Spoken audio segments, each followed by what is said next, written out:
चला तर आज आपण नाशिक जिल्ह्यातील नांदूर मधमेश्वर धरण बघणार आहे। आज हे धरण गोदावरी नदी आणि कादवा नदी यांच्या संगमावर बांधले गेलेले आहे। संपूर्ण धरण पक्षी अभयारण्य हे सर्व बघणार आहे आज आपण व्हिडिओमध्ये व धरणाची सर्व माहिती घेणार आहे। तेथील निसर्गरम्य वातावरण चला तर व्हिडिओमध्ये संपूर्ण माहिती दाखवतो। आपण नाशिक जिल्ह्यामध्ये नांदूर मधमेश्वर धरण बघणार आहे। चला तर जाऊया आपण तिकडे। आता तेथील अभयारण्य पक्षी वगैरे हे सर्व बघणार आहे। धरणाची पुढील बाजू मागील बाजू सर्व धरण चारी बाजून दाखवणार आहे आज मी। चला तर माझ्याबरोबर आपल्या रवंदाचा रवी मोरे आहे आणि मी दोघं जण जाणार आहे आज धरणावर। चला तर धरण दाखवतो मी आता तुम्हाला। चला तर गावात आलो, या कमानीमधून जायचं आहे आपल्याला।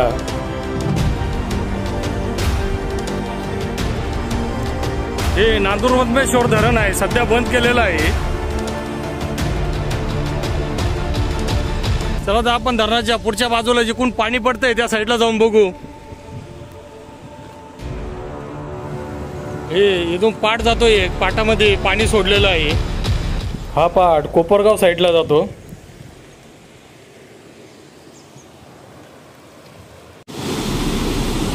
नाशिक जिल्ह्यामध्ये नांदूर मधमेश्वर या धरणावर आलोय आपण।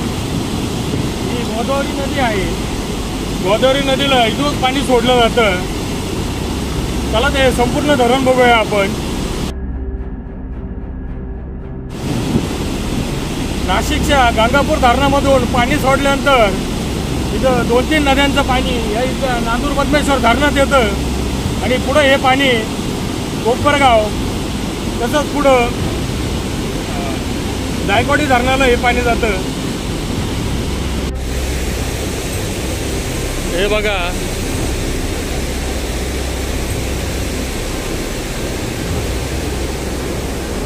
एकदम फुल स्पीडनं पाणी आहे धरणाला।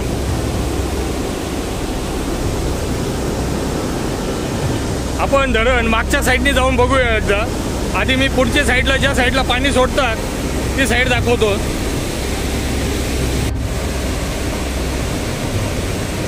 पाण्याचा स्पीड बघा, एकदम फुल स्पीडनं पाणी वाहत आहे। मागं गोदावरी नदीला पूर आला होता 2 हप्त्यापूर्वी, त्यावेळी या पुलावरून पाणी होतं 52,000 क्युसेक जितकं पाणी सोडलं होतं नदीला। प्रशासनानं या ठिकाणी ड्युटीला एक पोलीस साहेब पण आहे इथं, ते मध्ये जाण्यापासून रोखतात। हे धरण निफाड तालुक्यामध्ये आहे, तर निफाडपासून 12 किलोमीटर इतका अंतरावर आहे। हे धरण पिण्याच्या पाण्यासाठी शेतीसाठी ब्रिटिश काळामध्ये बांधले होते। मधमेश्वर धरण 1907 ते 1916 या काळामध्ये इंग्रजांनी बांधले होते। हे धरण नाशिकपासून 41 किलोमीटर इतक्या अंतरावर आहे। या धरणाच्या एका बाजूला 5 दरवाजे आहे, तर दुसऱ्या बाजूला 3 दरवाजे आहे। टोटल मिळून या धरणाचे 8 दरवाजे आहे। या धरणाच्या दोन्ही बाजूनी, डाव्या आणि उजव्या बाजूनी दोन्ही साईडने कोपरगाव तालुक्यासाठी पाट जातात। पिण्याच्या पाण्यासाठी शेतीसाठी या ठिकाणाहून पाणी जातं। आणि हे धरण खूप मोठं आहे। या साईडला ही जी समोरची भिंत दिसते आपल्याला, या टोकाच्या त्या टोकापर्यंत आहे। धरणाच्या त्या साईडने गेल्यानंतर दाखवतो मागची साईड मी। बरंचसं मोठं आहे, अनेक जण धरण बघायला पण येतात। चला तर धरणाची पुढील बाजू बघू आपण।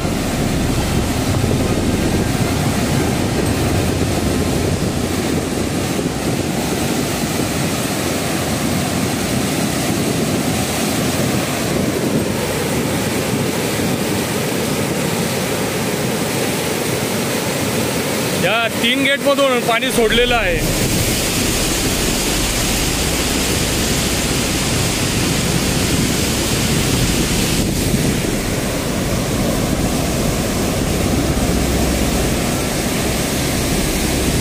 हे यांनी काय आणलंय बघू आपण। काय आणलं? मासे पकडले का? हे मासे वगैरे पकडणारे.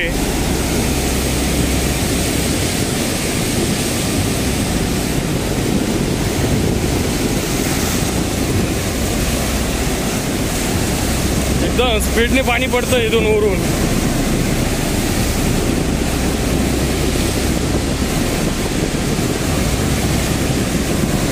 हे पाण्याचा स्पीड बघू शकता.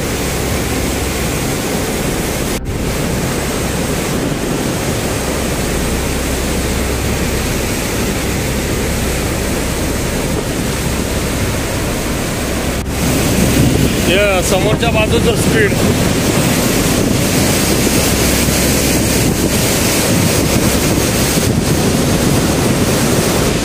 हे मासे पकडतात त्यांची कोपी. आणि जी तुम्हाला मी समोरची भिंत म्हटलं होतो ही भिंत आहे. इथं ही भिंत, याच्या मागं सर्व पाणी आहे. एकदम फुल धरण भरलं की याच्यावरून पाणी पडतं. समोरच हे मंदिर बघतोय आपण, हे मधमेश्वराचं मंदिर आहे. गंगा मधमेश्वर मंदिर म्हणून म्हणतात. धरणाच्या दोन्ही साईडनं पाणी सोडलेलं आहे, त्या साईडच्या गेटने आणि आपण आत्ता आहे या साईडच्या गेटने. त्यामुळे मंदिरापर्यंत आता पोचू शकत नाही आपण तिथे.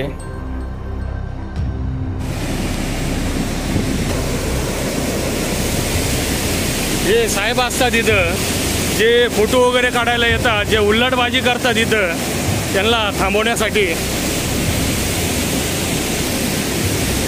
सर, आपलं नाव काय हो?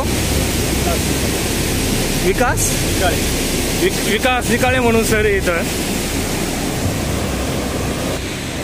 हे वरच्या बाजूनं बघा कसं दिसतंय. हे सर्व धरण आहे. आणि हे पुढं बघा, भिंतीच्या तिकडं आपल्याला पाणी दिसल फुल भरलेलं.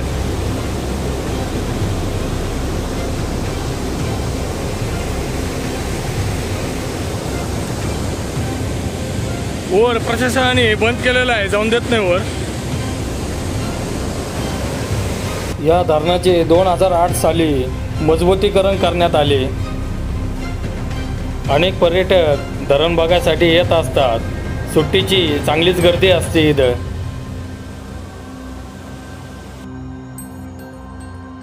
चला, तर येताना आपण भेळ घेतली होती, जरा ती खाऊ आणि पुढं धरणाची वरची बाजू दाखवतो मी तुम्हाला.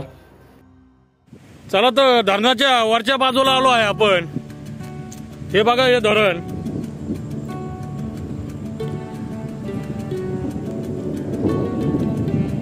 एकदम फुल भरलेलं आहे.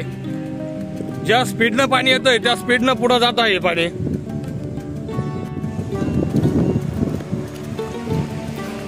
आल्यावर तुम्हाला जो पाट दाखवला होता तो पाटा.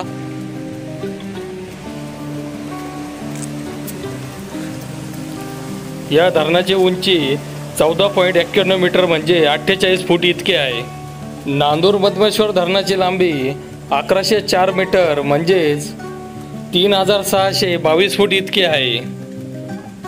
नांदूर मधमेश्वर धरणाचे पाणी साठवण्याची क्षमता 1.6 इतकी आहे, म्हणजेच 1060 दशलक्ष घनफूट इतकी आहे. समोर हे बघताय त्या साईडला धरणाचे 3 गेट आहे. एकदम जास्त पाणी आल्यावर या समोरच्या भिंतीवरून पाणी पडतं. छोट्या छोट्या वनस्पती उगलेल्या आहे धरणामध्ये.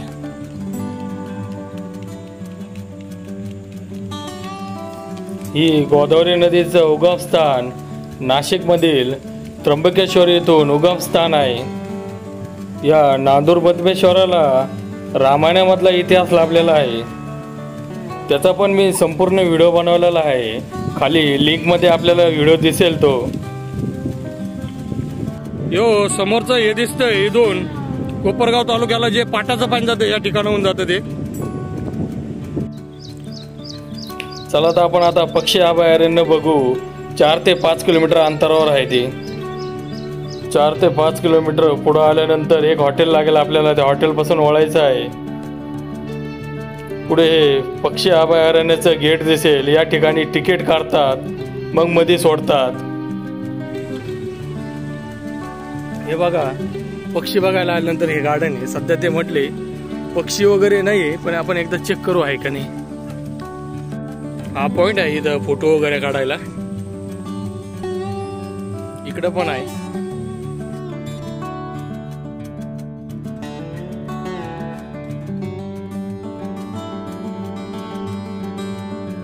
या अशा गॅलऱ्या बनवलेल्या आहे पक्षी बघण्यासाठी.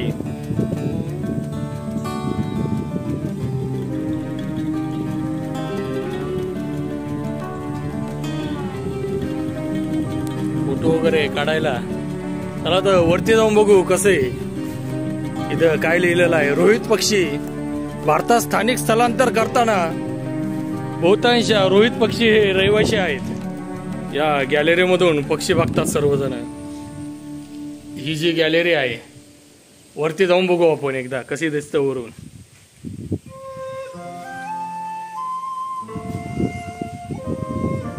हे समोर धरण, आपण या धरणापाशी गेलतो आत्ता.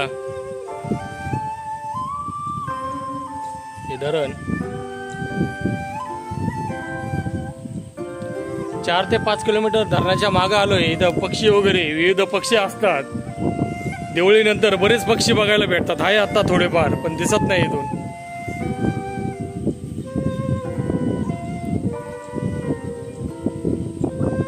बरंच छान बनवलेलं आहे इथं.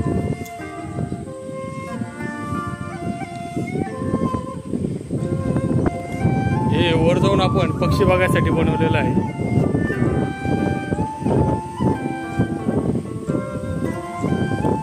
हे जे लाकडं लावलेले आहे याच्यावर येऊन पक्षी बसतात.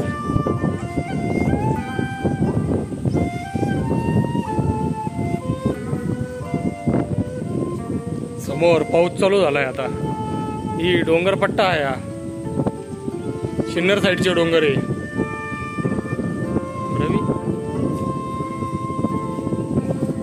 अभयारण्याचं क्षेत्रफळ 100.12 चौरस किमी आहे. तर 1968 साली हे क्षेत्र अभयारण्य म्हणून अधिसूचित करण्यात आले आहे. बॉम्बे नॅचरल हिस्ट्री सोसायटी, जागतिक वन्यजीव निधी आणि वन विभाग महाराष्ट्र यांच्या संयुक्ताने निर्माण झालेले नांदूर मधमेश्वर पक्षी अभयारण्य आहे. अतिशय छान आणि थंड वातावरण आहे आज इथं. या ठिकाणी जागोजागी कॅमेरे लावलेले आहे लक्ष ठेवण्यासाठी. हे असे छोटे छोटे पक्षी आहे जे गागतात इथं.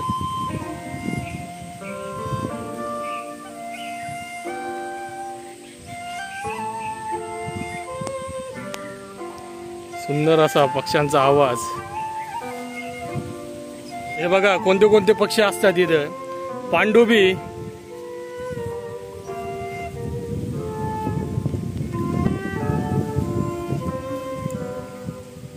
हे कोणता आहे, छोटा पाणकावळा.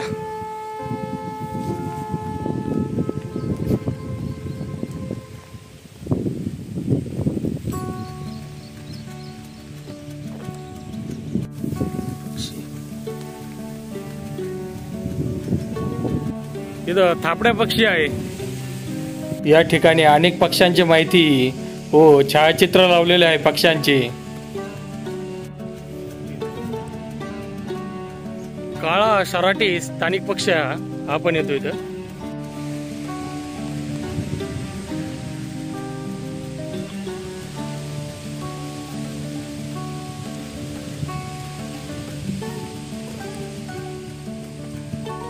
छान असं मस्त गार्डन बनवलेलं आहे इथं.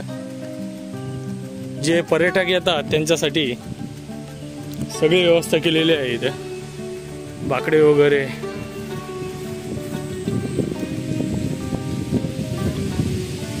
इथं लकडबग्गा आणि बिबट्या यांचं चित्र आहे. हा एक पक्षी आहे.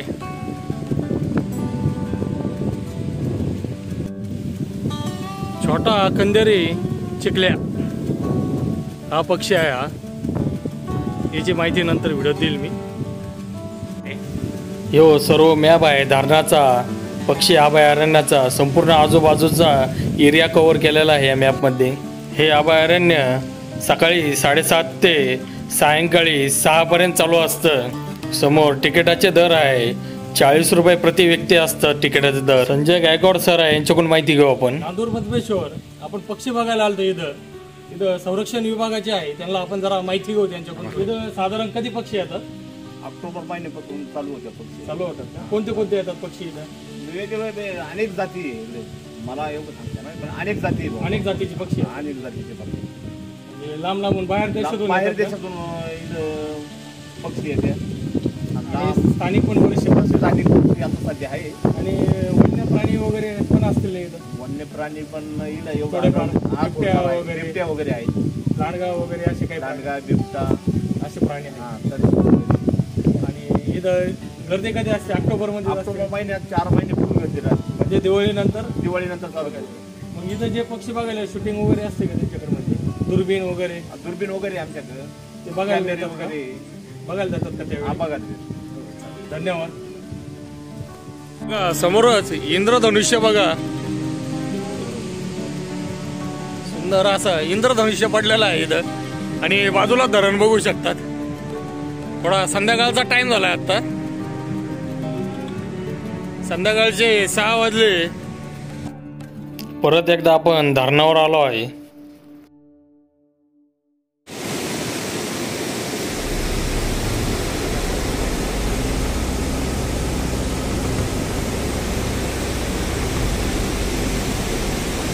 हे मंदिर आहे मधमेश्वर.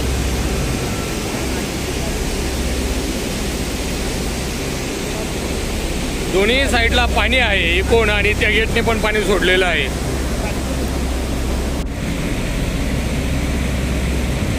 बाबा नदीच्या त्या साईडला गेले, शेळ्या वगैरे चारून आले. आता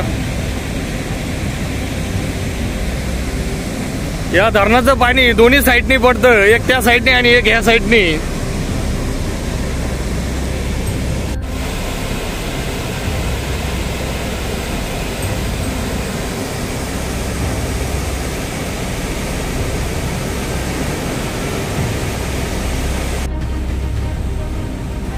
थोडंसं पाण्याचं स्पीड वाढवलंय वाटतं.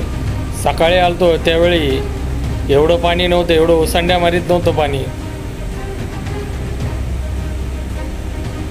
या नांदूर मधमेश्वरमध्ये विविध प्रकारचे मासे आहे. या ठिकाणी मासे पण स्वस्त भेटतात. बरेच जण नांदूर मधमेश्वर या ठिकाणी मासे खायला येतात. मोठमोठे हॉटेल आहे इथे आणि एकदम छान असं वातावरण आहे. आता संध्याकाळचा टाईम झाला आहे. ही गाया शेळ्या चारणारे आता घराकडे निघालेले आहे. या ठिकाणचा मुगवेदेश्वर मंदिर म्हणून मी व्हिडिओ बनवला आहे, हा लिंकमध्ये आहे, बघू शकतात आपण. चला तर भेटू मग पुढील व्हिडिओमध्ये नवीन ठिकाणी.